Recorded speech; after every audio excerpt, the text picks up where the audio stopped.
오늘 우리에게 주시는 말씀 보겠습니다. 말씀은 민수기 13장 16절 그리고 신명기 1장 38절입니다. 우리가 다 같이 한 목소리로 말씀 봉독하도록 하겠습니다. 이는 모세가 땅을 정탐하러 보낸 자들의 이름이라. 모세가 눈의 아들 호세아를 요소수아라 불렀더라. 내 앞에 서 있는 눈의 아들 여호수아는 그리로 들어갈 것이니 너는 그를 담대하게 하라. 그가 이스라엘에게 그 땅을 기업으로 차지하게 하리라. 아멘. 이 시간에 신승미 전사님께서 여호수아라는 제목으로 말씀 전해 주시겠습니다.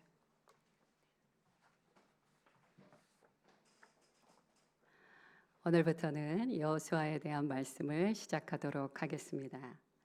율법서라고 불리는 모세오경이 있지요. 그 모세오경은요, 천지 창조인 창세기로부터 시작해서 출애굽했던 이스라엘 백성들이 가나안 땅 입구까지 도착하는 그 모든 과정을 그린 것이 모세오경, 율법서 이렇게 표현을 합니다. 뭔지 기억이 나십니까? 창세기, 출애굽기, 레위기, 민수기, 신명기 이렇게 5개입니다. 자, 여호수아서는요, 모세오경 그 다음에 나오는 게 뭐죠? 사사기입니다. 그런데 여기서부터는 뭐라고 부르냐면 역사서다라고 그렇게 부릅니다. 역사서를 연결해주는 그 기점이 무엇이냐? 바로 여호수아서입니다. 그래서 여호수아서는요, 하나님께서 아브라함에게 약속을 주셨죠. 뭐라고 그랬죠? 적과 꿀이 흐르는 땅으로 내가 너의 자손을 인도하리라. 그 약속의 말씀이 어떻게 성취되어 가는지를 그려내는 것이 여호수아서고요. 그리고 그 하나님의 말씀하신 그 땅에서 어떻게 땅을 분배하고 어떻게 살아가는지를 말해주는 것이 여호수아서의 역할입니다.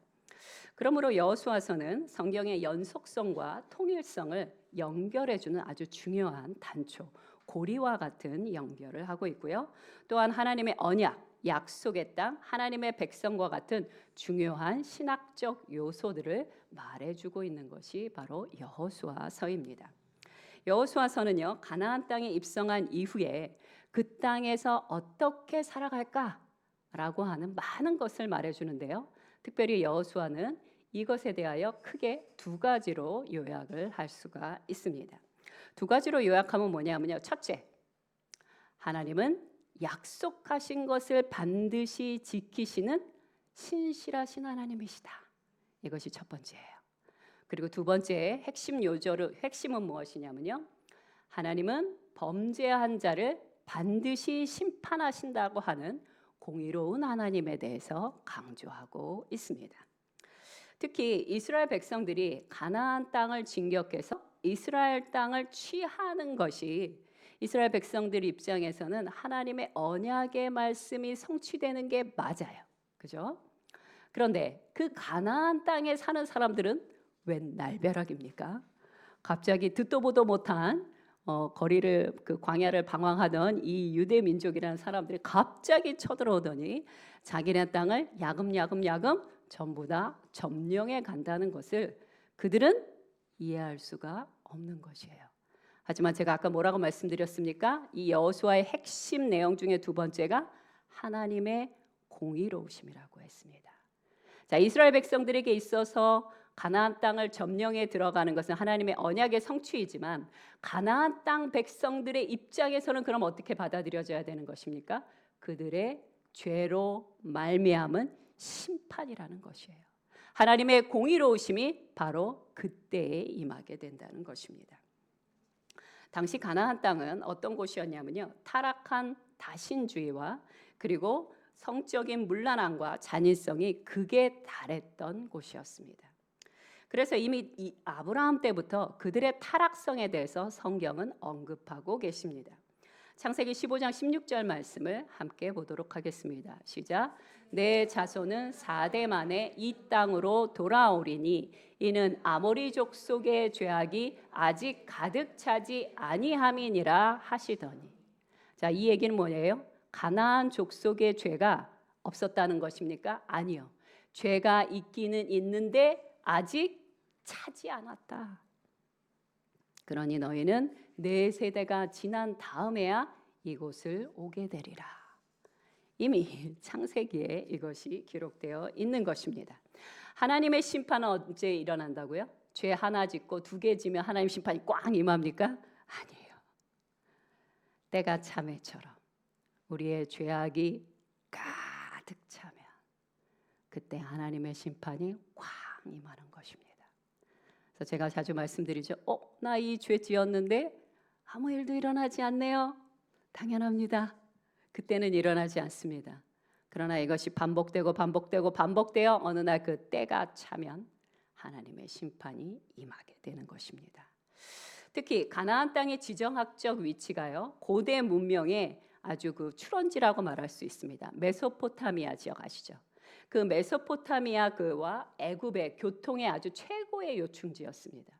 이 말은 무엇이냐면요, 이곳에 있는 이 팔레스타인 지역, 이 지역에 있는 가나안 땅 사람들은요, 전 세계에 있는 모든 문명을 쉽게 받아들일 수 있다는 것입니다. 또 반면에 거꾸로 생각하면 이들의 타락한 종교와 도덕성과 문화가 전 세계로 오염될 수 있다는 것도 의미한다는 것입니다.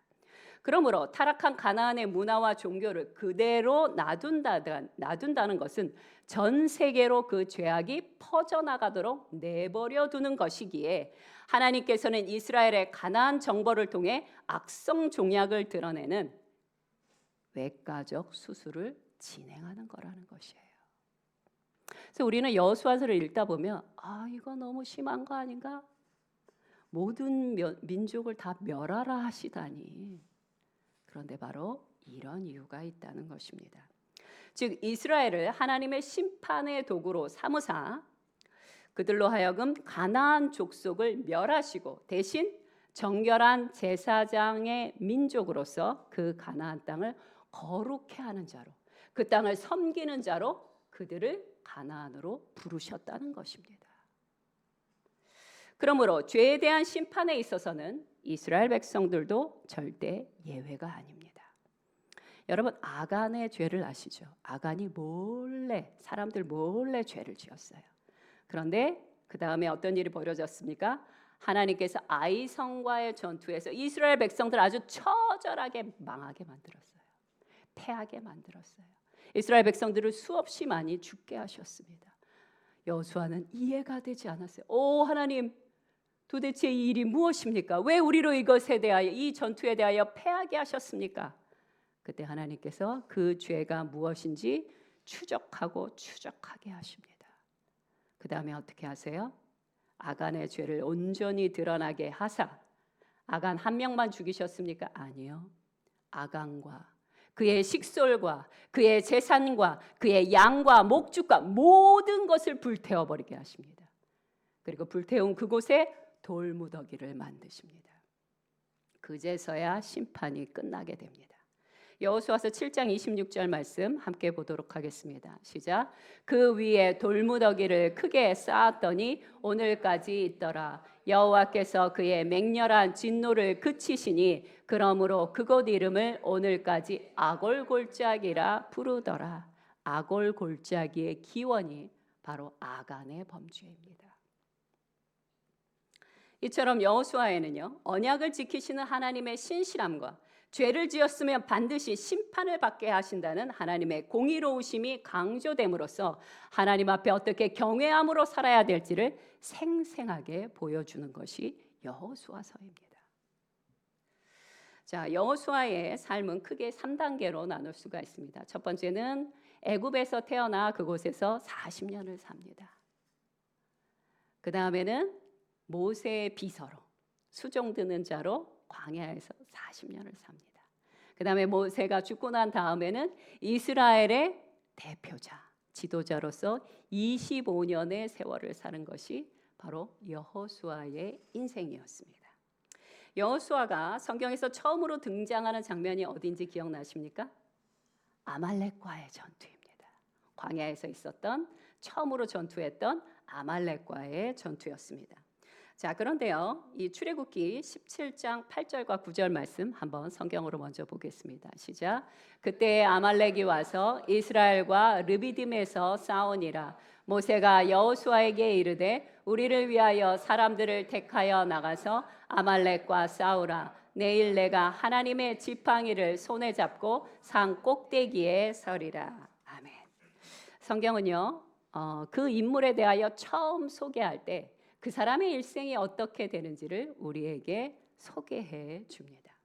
자, 성경은 여호수아를 뭐로 소개하고 있느냐? 바로 전쟁의 전사다. 그렇게 소개해 주고 계십니다. 아말렉과의 전투의 가장 큰 특징이 무엇이었습니까? 모세의 중보기도입니다. 이 모세의 중보기도가 무엇입니까? 모세가 손을 높이 들면 이스라엘이 이기고, 모세의 손이 너무 아파서 모세의 손이 내려오면 어떻게 됩니까? 이스라엘이 후퇴하게 되는 것이에요. 패하게 되는 것입니다. 자, 군대 장관으로 임명을 받은 여호수아가 첫 번째 전투에서 배워야 했던 것이 무엇입니까? 현실의 전쟁에서 가장 중요한 것이 무엇이냐? 눈에 보이지 않는 중보기도라는 것입니다. 이 교훈은요, 앞으로 여호수아가 끊임없이 전투를 함에 있어서 반드시 기억해야 될 중요한 사항이었습니다. 자, 하나님의 백성은요, 영적 전쟁에 대해서 반드시 알고 계셔야 되고 배우셔야 되고 훈련하셔야 합니다. 왜일까요? 영적 전쟁을 할 때 가장 무서운 게 두 가지가 있습니다. 그 첫 번째는 영적 전쟁에 대해서 무지한 것이고요. 두 번째 영적 전쟁에서 무시무시한 것은 뭐냐면 방심하고 있는 상태입니다. 자, 전쟁에서 전멸되지 않으려면 내가 하고 있는 이 전쟁에 대해서, 특히 이 영적 전쟁에 대해서 배워야만 합니다. 호세아 4장 6절 말씀 함께 보도록 하겠습니다. 호세아 4장 6절 말씀입니다. 네, 감사합니다. 시작. 내 백성이 지식이 없으므로 망하는도다. 내가 지식을 버렸으니 나도 너를 버려 내 제사장이 되지 못하게 할 것이요 내가 내 하나님의 율법을 잊었으니 나도 내 자녀들을 잊어버리리라. 자, 여기서 핵심이 무엇입니까? 내 백성이 지식이 없으므로 망하는도다입니다. 자, 지식이 없게 되면요, 망하게 됩니다. 그러므로 우리는 영적 전쟁에 대하여 알아야 해요. 아는 것으로 그치지 않고요, 이것을 경험하셔야 됩니다. 그래서 제일 먼저 알아야 될 것은 무엇입니까? 내가 누구인지, 내가 어떤 신분을 갖고 있는지, 내가 어떤 장점을 갖고 있는지, 어떤 약점을 갖고 있는지 알고 계셔야 됩니다. 자, 내가 지금 컨디션 조절이 잘 안 됐어요. 그럼 어떻게 될까요? 내 역량을 마음껏 발휘하기가 힘듭니다. 저는 잠을 못 자면요, 모든 게 이렇게 확 사그러지는 것 같아요. 그게 저에게 있어서 가장 큰 약점인 것 같습니다. 또한 저는 저의 강점도 알고 있어야 하는 것이에요. 왜요? 그것을 더욱더 개발하여 하나님의 나라를 위해 사용할 수 있어야 하기 때문이에요. 또 내 원수들에 대하여, 대적들에 대해서도 알아야 됩니다. 그들이 쓰고 있는 무기는 무엇인지, 그들의 전략은 무엇인지, 그들은 누구인지까지도 우리는 잘 알아야만 이 전쟁에서, 현실의 싸움에서 승리할 수 있는 것입니다. 또 영적 전투에서 두 번째로 위험한 것이 무엇이라고요? 방심함. 그냥 넋놓고 있는 방심하는 순간입니다. 베드로전서 5장 8절 말씀 함께 읽도록 하겠습니다. 시작. 근신하라, 깨어라, 너희 대적 마귀가 우는 사자같이 두루 다니며 삼킬 자를 찾나니. 아멘. 방심은요, 교만함과 어리석음과 나태함에서 비롯된다고 합니다. 사단의 계략 중 하나는 우리를 방심하게 만들어요. 아무 일도 일어나지 않게 합니다. 그냥 편안하다 이 시간이 지나가게 합니다. 그러다가 아무 일도 일어나지 않네, 아무 영적 전쟁도 내게는 일어나지 않네, 이렇게 하면서 마음을 놓고 있을 때 바로 우리의 허를 찔러 우리를 넘어지게 한다는 것입니다. 많은 분들이 자신이 영적 전쟁에 있는 것조차 모르고 계십니다. 그래서 그렇게 넋을 놓고 있다가 넘어지게 되는 것이에요. 여러분, 그리스도인의 세계관은요, 세상의 세계관과는 달라야 합니다. 우리는 눈에 보이지 않는 영적 세계에 대하여 눈을 떠야만 합니다. 눈에 보이는 것보다 눈에 보이지 않는 세계의 흐름을 읽고 파악한 후에 대처할 줄 알고 계획할 줄 알아야 한다는 것입니다. 오늘 열방교회 성도님들 모두 성령 강림 주일을 맞이하여 영적인 눈을 뜨시기 바랍니다. 하나님께서 여러분의 눈을 뜨게 하사 보게 하시고 깨닫게 하시고 예비하게 하시고 전진하게 하시기를 간절히 소망합니다. 자, 그럼 성경적인 영적 전쟁은 어떻게 치러야 하는 걸까요? 어렵지 않습니다. 첫 번째는 뭐예요? 지속적으로 중보기도하는 것입니다. 중보기도는요, 불을 피우기 위해서 장작을 모으는 것과 같습니다. 얼마나 많은 장작이 모여 있는지에 따라 얼마나 거대한 불이 일어날지를 우리는 기대할 수 있습니다. 근데 기도를 하지 않았어요. 도무지 기도를 하지 않았다는 것은 장작이 없다는 것입니다. 그렇다면 기대할 수 없습니다. 우리 열방교회 성도님들은 거대한 장작 속에 날마다 살아가시기를 간절히 소망합니다. 아멘. 둘째, 영적 전쟁을 하려면 무엇을 해야 됩니까? 지금 내 현실 속에서 선한 싸움을 행하시면 됩니다. 단 이 싸움에는 조건이 있습니다. 어떤 조건이 있냐면요, 믿음과 착한 양심으로 싸움을 하셔야 됩니다. 말씀을 보겠습니다. 디모데전서 1장 18절 후반절부터 19절까지의 말씀입니다. 시작. 전에 너를 지도한 예언을 따라 그것으로 선한 싸움을 싸우며 믿음과 착한 양심을 가지라. 어떤 이들은 이 양심을 버리고 그 믿음에 관하여는 파선하였느니라. 아멘. 자, 그리스도인들 중에 보면요, 나는 그리스도인이라 싸우면 안 돼. 모든 싸움을 다 회피합니다. 하나님이 취하라고 하는 것도 이것도 싸움이야. 포기합니다. 여러분, 그거는요, 그리스도인이 해야 할 일이 아니에요. 하나님이 취하라고 하는 건 취해야 되는 거고요, 싸워야 한다는 것은 싸우셔야 합니다. 그런데 또 두 번째 극단이 있어요.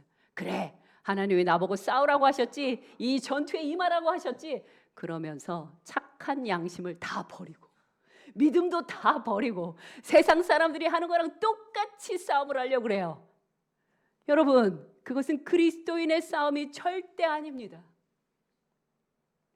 그리스도인은 어떻게 해야 됩니까? 선한 싸움을 하되 믿음과 착한 양심을 따라 싸워야 합니다. 전도사님, 그렇게 어떻게 싸움에 이깁니까? 이길 수 있습니다. 그러므로 그리스도인은 세상의 방식이 아니라 하나님의 말씀을 따라 예수 그리스도의 방식으로 싸우는 법을 발견하시고 배우시고 찾아가셔야 하는 것이에요. 믿으십니까? 아멘.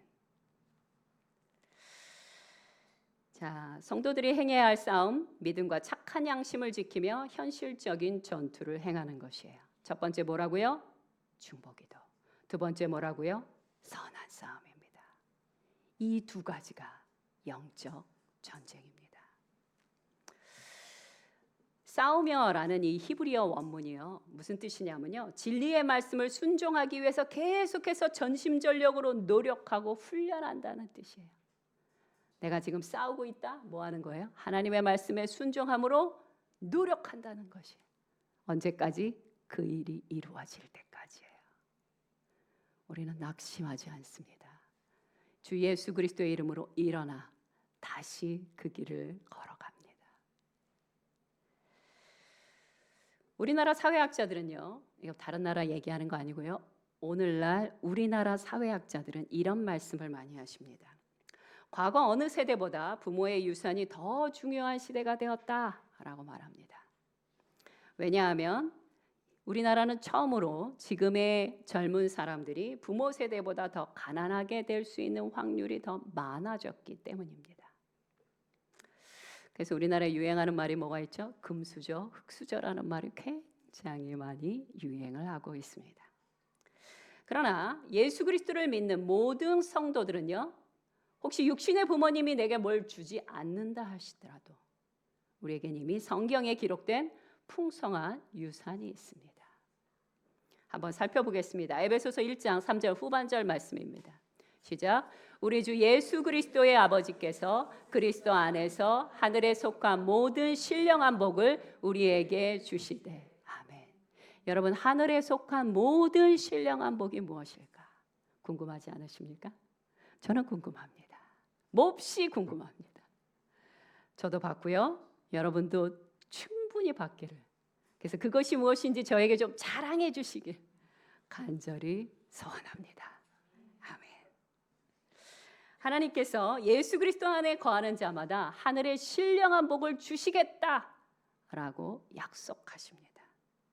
또한 그 은혜를 날마다 유지할 수 있도록 누가? 예수 그리스도께서 우리를 위하여 하나님 보좌 우편에서 지금도 기도하고 계십니다.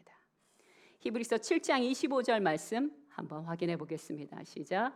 그러므로 자기를 힘입어 하나님께 나아가는 자들은 온전히 구원하실 수 있나니 이는 그가 항상 살아계셔서 그들을 위하여 간구하심이라. 아멘. 주께서 항상 간구하십니다. 우리는 항상 못해요. 이 일이 일어나고 저 일이 생기고 피곤하고 졸리고 하여간 이런 여러 가지 이유 때문에 우리는 항상 기도할 수 없는데 예수 그리스도는 우리를 위하여 날마다 기도하십니다. 무엇을 위하여 기도하실까요? 주께서 주신 그 신령한 축복들을 우리가 받을 뿐 아니라 그것을 유지하라고 우리를 위하여 날마다 기도하십니다. 그런데 우리 중에 이런 말씀을 하시는 분이 있을 수도 있습니다. 그런데요, 전도사님, 저는요 도무지 하나님의 그 풍성한 유산을 받은 것 같지가 않습니다. 주님의 그 풍성함을 누리지를 못하고 날마다 쪼들리며 살고 있습니다. 도대체 나는 왜 그럴까요? 왜 그럴까요? 이유가 있습니다. 우리가 믿음으로 가나안 땅 입구까지 갈 수 있습니다.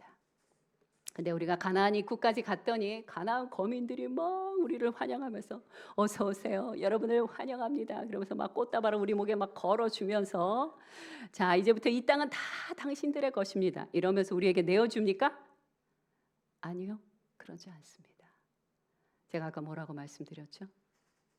선한 싸움을 하셔야 합니다. 전쟁은요, 말 그대로 전쟁입니다. 싸움은요, 말 그대로 전투입니다. 두렵고 무서운 것입니다. 그리고 나도 다칠 수 있습니다. 그것을 감수하고 앞으로 나아가는 것이 전쟁입니다. 출애굽의 목적은 처음부터 무엇이었습니까? 가나안 정복이었어요.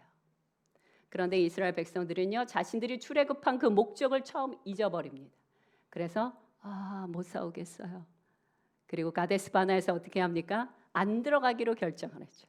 그래서 하나님이 뭐라고 하셨습니까? 너희가 광야에서 40년을 돌 것이다. 한 세대가 죽어야 다음 세대가 들어갈 수 있으리라. 출애굽의 목적 자체가 전투입니다.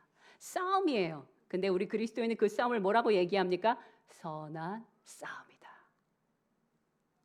믿음과 신앙 양심을 지키는 싸움이다. 이렇게 말하는 것입니다.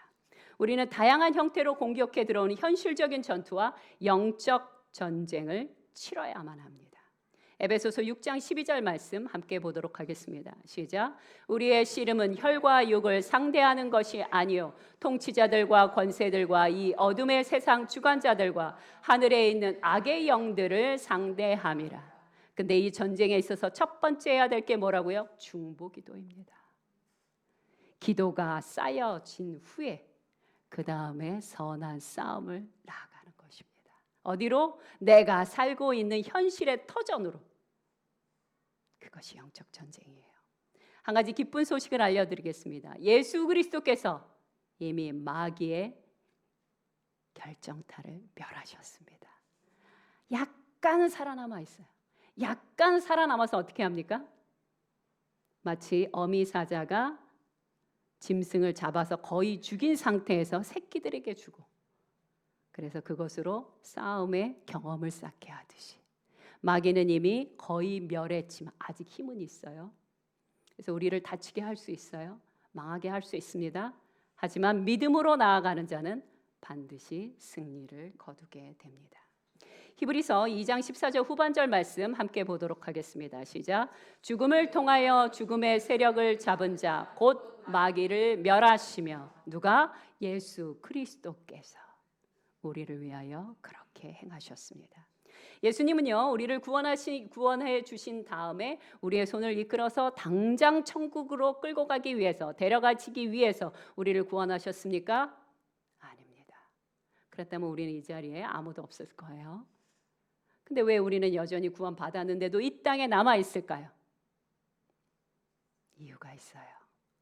세상, 우리에게 허락하신 이 약속의 땅, 이 가나안 땅에서 악하고 범죄한 죄악을 멸하시고 하나님의 정결한 제사장이요 거룩한 백성으로서 이 땅에서 왕 노릇하게 하시려고, 제사장의 왕 노릇하게 하시려고 우리를 이 땅에 남겨두신 것입니다.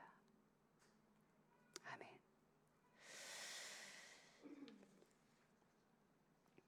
민수기 결론을 말씀드리겠습니다.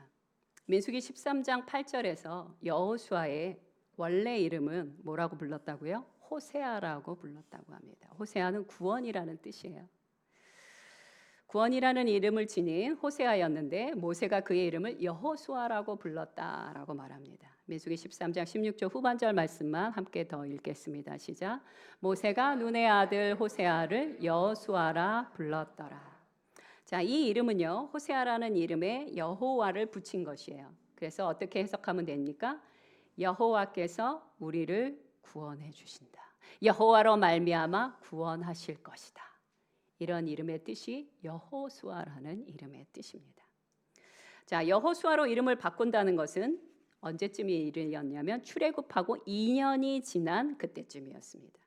하나님께서는 여호수아의 이름을 바꾸심으로써 그의 미래와 이스라엘의 미래를 계획하고 계셨습니다. 예수님도 누군가의 이름을 바꿔 부르신 적이 있어요. 누굴까요?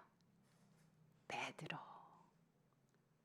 베드로의 이름을 시몬, 갈대라는 이름에서 반석이라는 베드로로 바꿔 부르셨습니다. 또 신약에 어떤 분은 자신의 이름을 바꿨습니다. 뭐라고 바꿨습니까? 사울이라는 이름에서 바울로, 사도 바울이 자신의 이름을 바꿨습니다. 우리는 이것을 뭐라고 부르냐? 바이블 네임이라고 부릅니다. 그래서 천주교에서는요, 세례를 받을 때 어떤 성인 혹은 성경에 나오는 성인의 이름을 그들은 세례 주는 사람들에게 이름을 주고요. 또 개신교 안에서도 바이블 네임으로 자신의 이름을 바꾸기도 합니다. 조영기 목사님도 자신의 이름을 자주 바꾸셨습니다. 제가 아는 목사님들도 성령에 깊이 감동하신 다음에 자신의 이름을 바꾸는 경우를 종종 봤습니다. 근데 우리는 영어 이름으로 할 때 종종 그 바이블 네임을 쓰기도 하죠. 저는 조세핀입니다. 조세핀의 이름의 뜻이 뭘까요? 조셉. 요셉의 여성 명사가 바로 조세핀입니다. 여러분도 바이블 네임이 있으십니까? 궁금하네요. 자, 하나님께서 여호수아의 정체성이 무엇인지 미리 모세에게 말씀해 주셨습니다. 신명기 1장 38절 말씀입니다. 시작.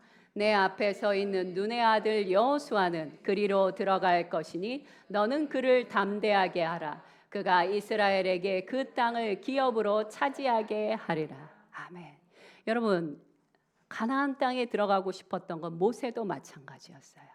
그런데 모세는 출애굽을 시키고 그 다음에 광야에 40년을 보내게 하는 것까지만 합니다. 그런데 여호수아는 하나님께서 그를 어떤 소명으로 부르셨냐?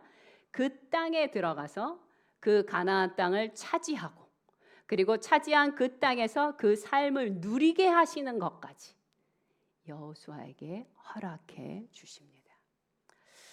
모세와 여호수아의 소명이 다르듯 우리 영혼이 출애굽으로 구원을 받는 것과 우리가 가나안 땅에 들어가 그 땅을 취하고 승리하는 삶을 사는 것은 별개의 문제입니다. 성경은요, 우리에게 뭐라고 말씀하시냐면 초보적인 도에 머물지 말고 완전한 대로 나아가라고 우리를 초대하십니다. 히브리서 6장 1절 초반절과 2장 후반절 말씀만 함께 보도록 하겠습니다. 시작. 그러므로 우리가 그리스도의 도의 초보를 버리고 완전한 대로 나아갈지니라. 아멘. 날마다 주님, 제가 이런 죄를 졌습니다. 저런 죄를 졌습니다. 당연히 회개해야 합니다. 근데 그것이 전부가 되어서는 안 된다는 것입니다. 우리는 어떻게 해야 돼요? 가나안 땅을 들어가서, 그 땅을 들어간다는 얘기는 뭐예요? 그 땅을 취해야 한다는 것입니다. 그 땅은 어디입니까? 우리의 현실입니다. 하나님이 내게 허락하신 직장, 하나님이 내게 허락하신 가정, 하나님이 내게 허락하신 친구의 관계, 모든 곳 가운데 악하고 범죄함 모든 것을 멸하고 하나님의 정결함과 제사장으로서의 거룩함을 드러내는 것입니다. 그것이 바로 우리가 현실에서 해야 할 가나안 정복이라는 것이에요.